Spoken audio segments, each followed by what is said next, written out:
மாரி என்கின்ற இயக்குனருக்கு கொடுத்த ஒரு நெருக்கடி தான் எனக்கு நான் அவரோடு போகணும்னு தோணுச்சு.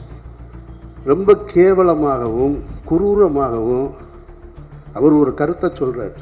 அந்த கருத்துக்கு உங்ககிட்ட எதிர்கருத்து இருந்தால் நீங்களும் சொல்லுங்கள். பைசன் பைசன் பைசன் அது ஒரு பாய்சன். அவர் சினிமாவின் மூலமாக ஒரு அரசியலை சொல்கிறாருன்னா நீயும் சினிமாவின் மூலமாக பதில் சொல்லு. அரங்கத்தில் இருக்கும் அனைவருக்கும் இறைவன் புறத்திலிருந்து சாந்தியும் சமாதானம் உண்டாகட்டும். ஒரு திரைப்படத்தின் வெற்றி விழா மற்றும் நன்றி அறிவிப்பு விழா மேடை. என்னுடைய திரைப்பயணத்தில் கிட்டத்தட்ட 20 வருடங்களுக்கு மேலே ஆயிடுச்சு. மௌனம் பேசியதை தொடங்கி இந்த நிமிடம் வரைக்கும் எந்த திரைப்படத்திற்கும் என்னுடைய திரைப்படங்களுக்கு வெற்றி விழா நடந்ததும் இல்லை, நன்றி அறிவிப்பும் நடந்ததும் கிடையாது. அப்படி ஒரு சம்பவமே நடக்கலை, அப்படி ஒரு வாய்ப்பும் எனக்கு கிடைக்கலை. மாபெரும் வெற்றி படங்களாக இருக்கும் பொழுதும் வீட்டுக்குள்ளே தான் முடையும் கிடந்திருக்கேன். அது பருத்தி வீரனுடைய வெற்றியாக இருக்கும்போது சரி, வணிக ரீதியாக தோல்வியை தந்தாலும் அப்பவும் வீட்டுக்குள்ளே தான் இருந்திருக்கேன், வெளியே வர்றதில்லை. நான் என்னுடைய திரைப்படங்களை பொதுவாக திரைக்கு கொண்டு வருவதற்கு வரைக்கும் தான் நான் அதை பார்த்துட்டே இருப்பேன். அதுக்கப்புறம் அதை பார்க்குற பழக்கம் இல்லை. அது தேட்டரில் என்னவாக இருக்கோ அது ப்ரெஸ் ஷோவில் கூட போய் நிற்கிறதில்ல, அந்த பழக்கம் இல்லைன்னு வச்சுங்களேன். எனக்கு அதுக்கு காரணம் என்னென்னா, நிறைய பல்வேறு விஷயங்கள் இருக்குது. இந்த நல்ல நேரத்தில் அதை பற்றி பேச வேணான்னு நினைக்கிறேன் நான். ஆனால் இந்த திரைப்படத்திற்கு முதல் முறையாக நான் மாறி கூட 2-3 இடத்துக்கு வெளியில் போக வேண்டிய சூழல் ஏற்பட்டது. அதுக்கு காரணம் என்ன அப்படின்னா, முதல்ல இங்கே நீங்கள் ப்ரெஸ்ஸோ இங்கே பார்க்கும்போதும் கூப்பிட்டாரு. இல்லை சார் நான் வரல சார், நான் இங்கெல்லாம் வர்ற ஐடியாவில் இல்லை, பொதுவாக போக மாட்டேன் நான் அப்படின்னு. அப்புறம் மறாத நாள் திருநெல்வேலி தூத்துக்குடி இங்கெல்லாம் போயிருந்தார். அப்போ போயிருக்கும் பொழுது அப்பவும் நான் போகலை, அவர் டீம் மட்டும்தான் போயிருந்தாங்க. அந்த டீம் போயிருக்கும்போது மாரியை பார்த்து தொடர்ச்சியாக சில கேள்விகள் வந்துக்கிட்டே இருந்தது. அதை நான் செய்தி ஊடகங்களில் பார்த்துட்ருக்கேன். அது முடிஞ்சு மறாத நாள் மதுரைக்கு வந்துட்டு, மதுரையில் நான் இருந்தேன். என்னை கூப்பிட்டுட்டு தேட்டருக்கு போனாங்க. சரி நம்ம ஊருக்கு வந்திருக்காங்களேன்னு தேட்டருக்கு போனேன். அப்போ மாறி கூப்பிட்டாரு, சார்ப்பா நீங்கள் நாளைக்கு சேலம் மற்ற ஊர்களுக்கு போகிறோம், நீங்கள் வாங்கன்னார். நான் வர்றேன்னு சொல்லி ஒத்துக்கிட்டேன். அதுக்கு காரணம் என்னென்னா, இந்த திருநெல்வேலி தூத்துக்குடி அந்த இடத்துல பத்திரிகையாளர் சந்திப்பில் பத்திரிகையாளர்கள் மாரி என்கின்ற இயக்குனருக்கு கொடுத்த ஒரு நெருக்கடி தான் எனக்கு நான் அவரோடு போகணும்னு தோணுச்சு. சரி நம்ம போய் பக்கத்தில் உட்காருவோம், என்ன வகையான தாக்குதல்கள் வருது அதை நம்ம சமாளிப்போம் அப்படின்னு தான் போனேன் நான். ஆனால் நான் வந்த இடத்துல அது நடக்கலை. நடந்திருந்தால் நிச்சயமாக நான் அந்த இடத்துல மாறி பாதுகாத்திருப்பேன், அதில் எந்த மாற்று கருத்தும் கிடையாது.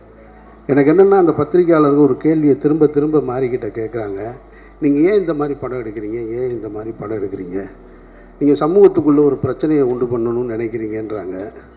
இது எவ்வளவு அபத்தமான ஒரு கேள்வியாக இருந்ததுன்னு நான் பார்த்தேன். நான் கண்ணுக்கு தெரியாத சாமி, இல்லாத பேய், இது ரெண்டை பற்றியும் இங்கே நிறைய சினிமா வெற்றி அடைஞ்சிக்கிட்டே இருக்குது. சாமியை யாரும் பார்த்ததும் கிடையாது, அதை பற்றி படம் எடுத்தால் கொண்டாடுறாங்க. பேய் அது இல்லவே இல்லை. ஏன்னா பேயை விட மனுஷன் ரொம்ப மோசம்னு நான் நினைக்கிறது. பேய் எந்த பேயினாலும் எந்த தொந்தரவும் கிடையாது. ஏன்னா பேய் பார்த்தீங்கன்னாக்க அதுவே ரொம்ப பயந்தது தான். ஏன்னா அது பகலில் வரவே வராது. நீங்கள் எந்த திரைப்படத்துலையும் பகலில் அது இரவில் மட்டும்தான் வரும். அதுவே ரொம்ப பயந்தது. அது பகலில் போனால் ஆளுங்க நிறையா இருப்பாங்கன்னு இவனுக்கு பயந்துட்டு ஓடிடும். இது ரெண்டை பற்றியும் படம் எடுக்கலாம். ஆனால் கண்ணுக்கு தெரிஞ்சிருக்கக்கூடிய சாதி, அது ஏற்படுத்துகிற தீமைகள், அதனால் ஏற்பட்ட வலிகள் கொடுமைகளை ஒருத்தன் படம் எடுக்கக்கூடாதுன்ற கேள்வியை முன்வைக்கும் போது தான் எனக்கு ரொம்ப அபத்தமாக இருக்குது. அவர் ஒரு படம் எடுக்கிறார், அவர் ஒரு கருத்தை சொல்கிறார். அந்த கருத்துக்கு உங்ககிட்ட எதிர்கருத்து இருந்தால் நீங்களும் சொல்லுங்கள். எடுக்கக்கூடாது ஏன் எடுக்கிறீங்கன்ற கேள்வி ரொம்ப ஆபத்தானதாக நான் பார்க்குறேன். நான் இப்போது மாரியுடைய படங்கள், ரஞ்சித்துடைய படங்களை பொதுவெளியில் அரசியல் சார்ந்தவங்க கருத்து தெரிவிக்கிறாங்க, அதுக்கு ஒரு எதிர்ப்பு தெரிவிக்கிறாங்க அப்படின்னா அதில் ஒரு நியாயம் இருக்கிறதா பார்க்குறேன் நான்.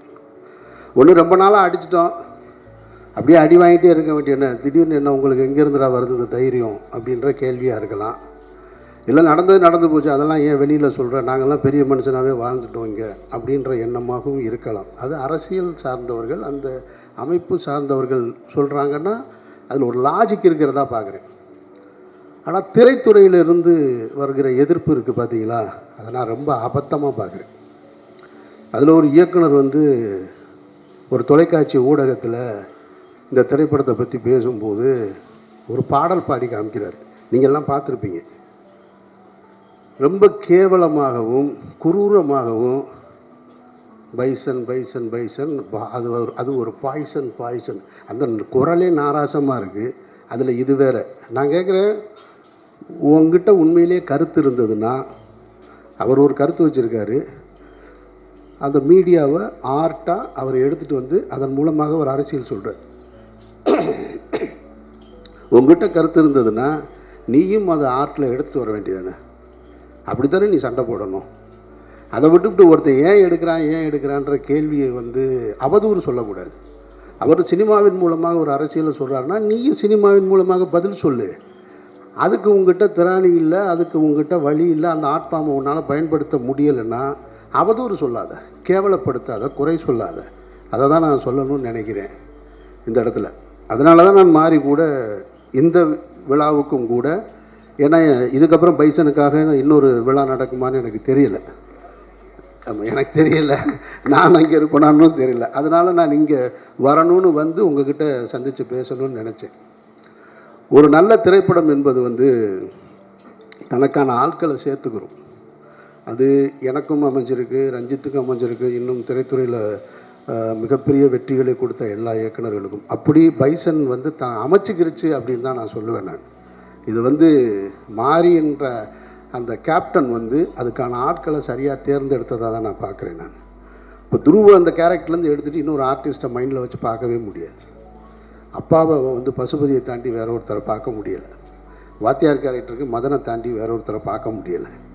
ஒளிப்பதிவுக்கு எழில் இல்லைன்னா யார் சிறப்பாக செஞ்சுருப்பா அப்படின்ற கேள்வி வருது. மியூசிக்கு நிவாஸ் இல்லைன்னா வேறு யார் பழைய மியூசிக் டைரக்டரானு. இப்படி அது தனக்கான ஒரு நல்ல திரைப்படம் தனக்கானதை சேர்த்துக்கிறது அப்படின்னு தான் நான் உணர்கிறேன். நான் பொதுவாக ஒரு நல்ல திரைப்படங்களை பார்க்கும் பொழுது நம்ம பாராட்டுவோம். ஆனால் பாராட்டுகிற எல்லோரோடும் பயணிப்புமா அப்படின்னா அது வாய்ப்பு குறைவு தான். ஆனால் இந்த படத்தை பார்த்ததுக்கு பின்னாடி எனக்கு ஒரு 3 பேரோட ஒர்க் பண்ணணும் அப்படின்ற ஆசை வந்துருச்சு. என்னோடய டைரெக்ஷனில் வந்து கேமராமேன் எழிலோடையும் மியூசிக் டைரக்டர் நிவாஸோடையும் திலீப் சுப்பராயனோடையும் சேர்ந்து ஒரு படம் பண்ணிடணும். ஏன்னா ரொம்ப கம்ஃபர்ட் ஜோன். இப்போ திலீப் பேசும்போது இங்கே சொன்னார், அவர் தான் அந்த மீசையெல்லாம் வச்சு அந்த பக்கம் லால் சாரோட தம்பியாக நடிச்சிருந்தது. அவர் அடிக்கிற காட்சி, அவர் ஃபைட் மாஸ்டர், அவருக்கு தெரியும்ல, அவர் பல பேரை பார்த்துருப்பார்.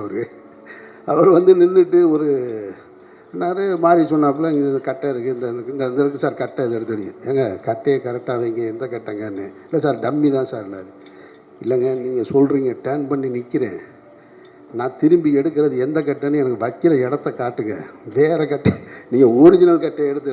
அல்ல சார் அதெல்லாம் சமாளிச்சிடலாம் சார். இல்லைங்க உங்களுக்கு என்னையே தெரியாது, அதனால சொல்கிறேன், நான் எடுத்து வேகமாக பார்த்துக்கலாம் சார். டம்மி தான், ஆனால் கரெக்டாக டம்மியை நானே எடுத்து வச்சுக்கிட்டேன். அசிஸ்டன்ட் டைரக்டர் கொஞ்சம் சார் டைரக்டருக்கு டென்ஷனாக இருந்தாங்கன்னா அசிஸ்டன்ட் டைரக்டர் மாற்றி விட்டுருவாங்கல்லன்னு, அதனால் திரும்ப ஒரு விட பார்த்துக்கிட்டேன் கட்டையை. நான் கட்டையை எடுத்து அடித்தா ஷார்ட் நல்லா வந்திருக்கு. மாறி சிரிச்சுட்டு மாறிட்டு அது மாதிரி சொல்கிறாப்புல, சார் எல்லாரையும் படுத்திட்டாப்புல சார் இந்த மாஸ்டர், விடாதீங்க சார். எனக்கு கல்லூரியில் படிக்கும்போது ஒரு தோழி இருந்தால் எப்படி ரொம்ப மனம் விட்டு பேசுவாங்களோ, ரொம்ப ஷார்ட் டைமில் பேசக்கூடிய ஒரு நபராக ரஜிஷா இருக்காங்க. எனக்கு ஆச்சரியமாக இருக்குது. நானும் அவ்வளோ சீக்கிரம் பேசுகிறாரில்ல, என்னோடய இரண்டே கொஞ்சம் தள்ளி தான் உட்காந்துருப்பேன். ஆனால் அவங்க வந்து ரொம்ப உரிமையோடு பேசுவது வந்து ஒரு நல்ல ஃப்ரெண்டாக கிடைச்சது மாதிரி நான் பார்க்குறேன். நான் அனுபவமாகவும் அப்படி தான். அவங்களும் நல்லா பழகிறதற்கு ரொம்ப இனிமையானவங்க. அவங்களுக்கும் என்னுடைய நன்றியை தெரிவிச்சுக்கிறேன். நன்றி.